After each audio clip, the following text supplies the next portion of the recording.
मित्रों नमो नमः। हम लोग विसर्ग संधि का क्रमशः अध्ययन कर रहे हैं। उसमें हम लोग आइए आगे चलते हैं। अगला सूत्र है सस जुसो रुह। यह सूत्र क्या कहता है, पहले इसको समझ लेते हैं। यह कह रहा है कि स पदांत सकार को और सजुस के सकार को रु आदेश हो। ठीक, ऐसे समझ लेते हैं। कहते हैं कि पदांत सकार को और सजुस जो शब्द में से आया इसको, इन दोनों को क्या आदेश हो, रु आदेश हो। यहां पर यह ध्यान देने योग्य है कि इस सजुस शब्द में सिर्फ यह सजुस के साथ सकार आएगा तभी, यह मूर्धन्य सकार रहेगा तभी रु होगा। ऐसा नहीं है कि किसी शब्द के अंत में मूर्धन्य सकार है तो उसको रु आदेश होगा, नहीं। जब सजुस आएगा तभी इसके सकार को रु आदेश होगा। लेकिन यह जो दंतव्य सकार है यह तो किसी भी पद के अंत में रहेगा तो उसको रु आदेश हो जाएगा। ठीक, अब हम लोग इसके उदाहरण को देखने से पहले ये बता देना चाहता, आप लोग को बहुत कंफ्यूजन हो गया होगा। कौन सा सूत्र पहले स करता है, रु करता है, रु को फिर कौन सूत्र विसर्ग करता है, फिर कोई सूत्र सकार आदेश कर दे रहा है। बहुत बड़ा कंफ्यूजन है। इस कंफ्यूजन को हम आइए इस प्रकार से दूर करते हैं। सबसे पहले हम लोग सस जुसो रु को देख लेते हैं। सस जुसो रु सूत्र क्या करता है, यह पदांत स को और मूर्धन्य सकार को क्या कर देता है, रु आदेश करता है। ठीक, फिर हम लोग खरवसानियों पर आ जाते हैं। खरवसानियों विसर्जनीय पे आ जाते। यह क्या करता है, यह इस रु को विसर्ग आदेश कर देता है ना, रु को विसर्ग आदेश कर देता है। अब हम लोग विसर्जनीय से सा पर आ जाते हैं।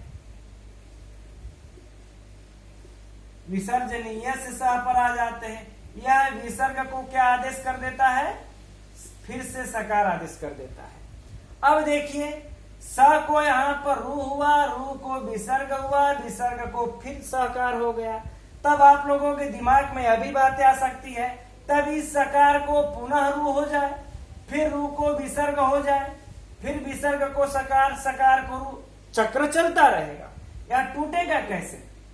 तो इसके लिए देखिए टूटेगा कैसे समझ में आता है हम लोगों को त्रिपादी से।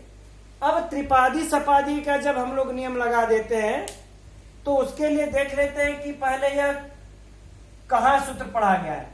8 2 66, यह कहाँ पढ़ा गया, 8 3 15, यह कहाँ पढ़ा गया, 8 3 34।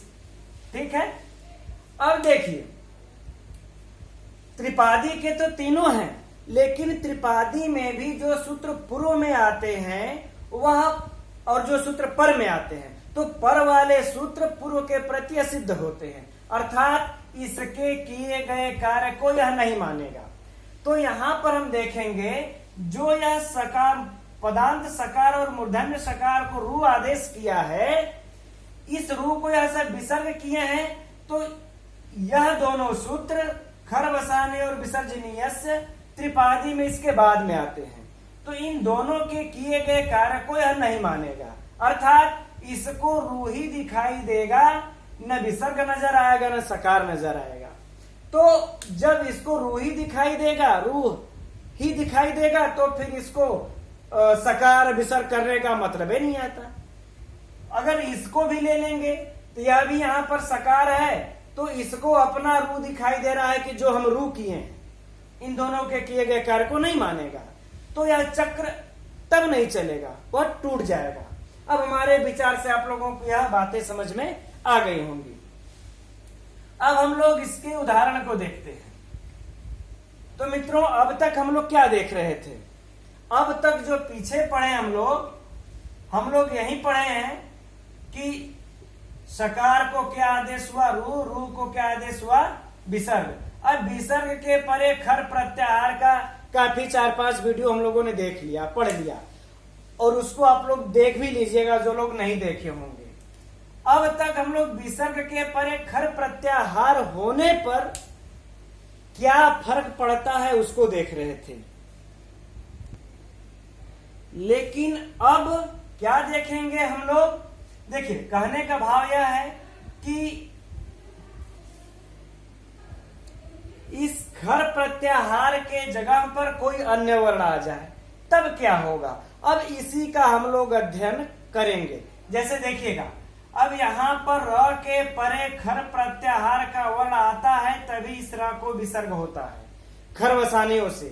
तो यदि यह खर प्रत्याहार का वर्ण न आकर के अगर कोई अन्य वर्ण आ गया तो इस र का क्या करना है? इस र पर क्या आदेश होगा? अब खर वसानियों तो काम करेगा नहीं। खर वसानियों या तो खर रहेगा तब, या तो अवसान अर्थात कुछ भी नहीं रहता तब काम करता है। लेकिन अब यहाँ पर र के परे इस र के बाद क्या आ गया है? अ। तो अब क्या होगा? अर्थात खर प्रत्याहार और अवसान को छोड़ करके र के परे जितने भी वर्ण आते हैं, अब उसको आने पर क्या क्या रिएक्शन होता है उसको हम लोग अध्ययन करेंगे। ठीक, अब आते हैं इसके उदाहरण में चलते हैं। यह उदाहरण क्या कहता है? तो हम लोग देखिए, शिवस धन अर्च्य, इसको देखेंगे। ठीक, अब इस यहां पर देखिए, शिवस क्या है? पद है। इसके पद के अंत में स आ गया है। अब इस स को सस जुसो रू से क्या हो जाएगा? रू आदेश। शिव रू धन अर्च्य। अब देखिए, यहीं पर हम कहना चाह रहे थे जो थोड़ी देर पहले भी।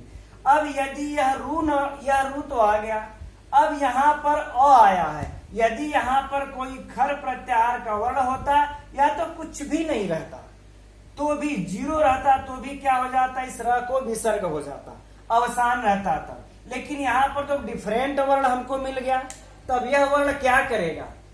अब देखिए, अब आगे बढ़ते हम लोग। तब अगला सूत्र आता है, अतो रोर प्लुताद प्लुते।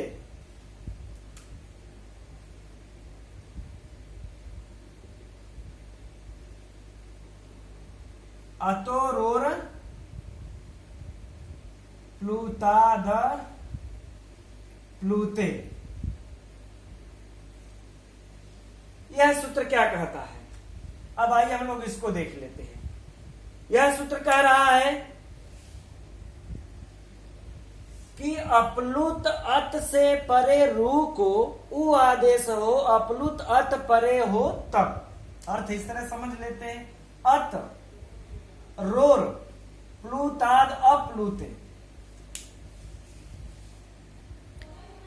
विच्छेद कर लेंगे हम लोग अर्थ निकालने के लिए। अतः यहां पर रो है, अप्लुताद, फिर क्या है? अप्लुते। ठीक, अब हम लोग इसका अर्थ इस तरह से निकालेंगे कि र से पूर्व, यहां मान लेते हैं र है, र से पुरुष अप्लुत कहने का मतलब जो हरस्व हो, क्या हो? हरस्व, अ हो। इसके बाद यहां पर भी अ हो, तब इस र को क्या आदेश हो जाएगा? उ आदेश हो जाएगा। अब बातें समझ में आ गई? यानी कि अ हो, अपलुत अ हो, अ के परे र हो, र के बाद भी अपलुत अ हो, तब इस र को उ आदेश होगा। अब इसके उदाहरण को हम लोग देखेंगे। तो अब देखिए, यहां पर हम लोग इसी को पकड़ लेते हैं, शिवरु धन अर्चया, है ना? तो र में सबका लोप होकर के शिवर बचेगा, शिवर धन अर्चया। ठीक, अब यहां पर देखिए, व में अ है, मिला दिख रहा है, व का अ, इसके परे र है, र के परे फिर अ है, तब इस र को क्या आदेश हो जाएगा? उ आदेश हो जाएगा। ठीक, आइए हम लोग आदेश कर लेते हैं। तो शिव उ धन अर्चया। अब यहां पर अ है, अ के बाद उ है, दोनों मिल करके आद गुड़ा संधि हो जाएगी, गुड़ संधि, शिवो, गुड़ होकर के क्या हो जाएगा? शिवो धन अर्चया। ठीक, अब यहां पर देखिए हमको कौन सी संधि प्राप्त हो रही है? यह पदांत तो है ही है, यहां तो शुरू में ही बता दिया गया था। पदांत एंग है, तो एंग पदांता दति लग करके क्या हो जाएगा, शिवोर्चय, पूर्व रूप होकर के पूर्व रूप हो जाएगा, तो शिवोर्चय। अब बातें समझ में आ गई होंगी। इस प्रकार से हमारा यह सिद्ध हो गया। यहां हमें इस बात का ध्यान रखना है कि यह जो अतोरोर प्लूताद प्लूते जो सूत्र है, यह जो रू का प्रकरण में हुआ रहेगा, र कोई संज्ञा होकर र बचा रहेगा, उसी को, इसी र को यह ऊ करेगा। ऐसा नहीं है कि जैसे कि प्रातः, ऐसे देख लेते हैं, यह ऐसा नहीं है कि देखिए प्रातः धन अत्र, प्रातः धन अत्र। अब इसको देखिए, यहां पर ये र पूर्व से है, ऐसा नहीं कि स को रू होकर के यह इत संज्ञा होकर के र बचा हो, ऐसा नहीं है। यह र पूर्व से ही, ये प्रातः शब्द ही है, तो इस र को अब उ आदेश नहीं होगा। हम संधि करेंगे तो प्रातरत्र हो जाएगा। इसी प्रकार से ध्रातर धन अत्र।